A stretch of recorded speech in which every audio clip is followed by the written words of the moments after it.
Hello everybody, this is Thomas. I'm coming back at you guys with another Destiny 2 video, and today what I'm doing is I'm doing a guide for the encounter challenge that just came out today, which is called Illuminated Torment for the first encounter of Root of Nightmares. Now, for this encounter, or for the challenge at least, what you're going to want to do is you're going to want to proceed through the encounter normally. Now, the way to do this encounter normally is to just take the field of light buff, as you see in the background gameplay, from node to node and connect the lines that are being strung throughout the encounter.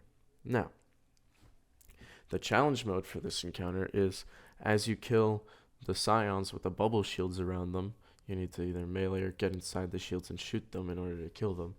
When you kill them, a tormentor spawns. When this tormentor spawns, someone needs to have the field of light buff. Killing this tormentor with the field of light buff is what allows you to progress through this encounter with the challenge active.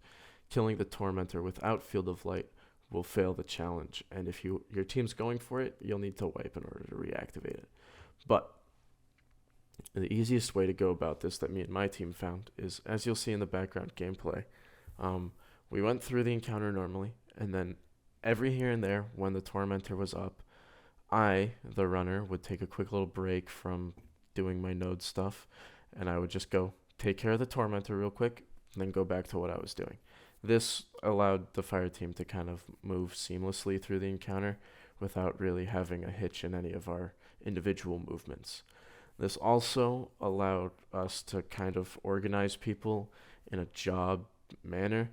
The reason we had to do this, which most fire teams might not have to do in hindsight, was because we were low manning the encounter.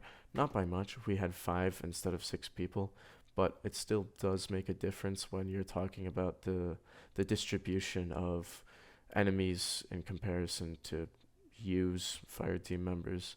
So with all of that being said, some loadout suggestions I have. Strand Warlock, very strong here. Strand Hunter, brain fart, very strong here. Stasis Titan, extremely strong here. Solar Titan, extremely strong here. But aside from subclasses, Izanagi's Burden does enough damage with a Honed Edge ×4 shot to pretty much one-tap the Tormentor. And Xenophage is just good for all-around control. It also does extremely heavy damage to the Tormentor, but not as heavy as Izanagi's would do in one shot. The DPS is probably still just about equal, though.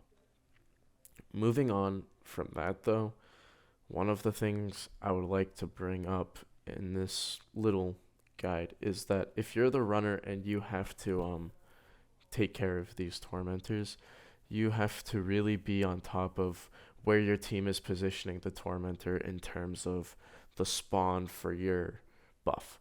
So if your buff is spawning in the back but the Tormentor spawned in the front, you have to be mindful of that and kind of communicate with your team. Say, okay, I have to run all the way to the back. Maybe you guys should bring the Tormentor towards the back so that way I don't have to bust my butt and bring the buff all the way to the front of the room, waste those precious 5 seconds that I could be spending somewhere else, maybe running the buff.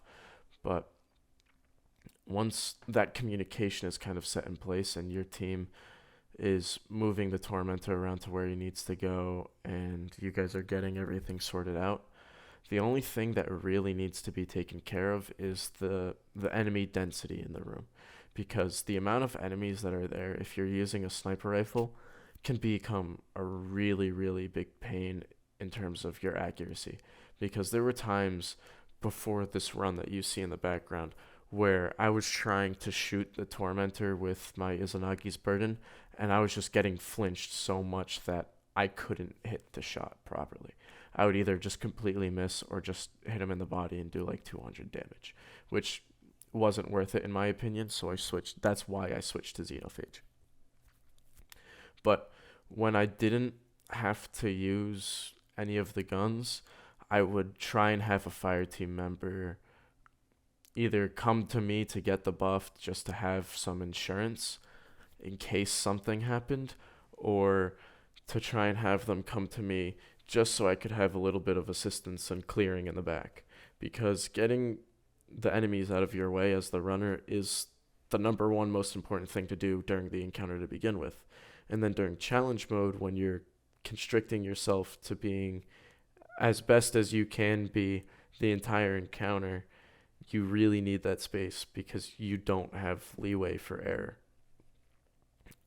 But if you're not running, the only thing you really have to worry about is clearing the enemies and getting that tormentor low enough to where your runner can just pop away from their running, go, okay, it's down, boom, done.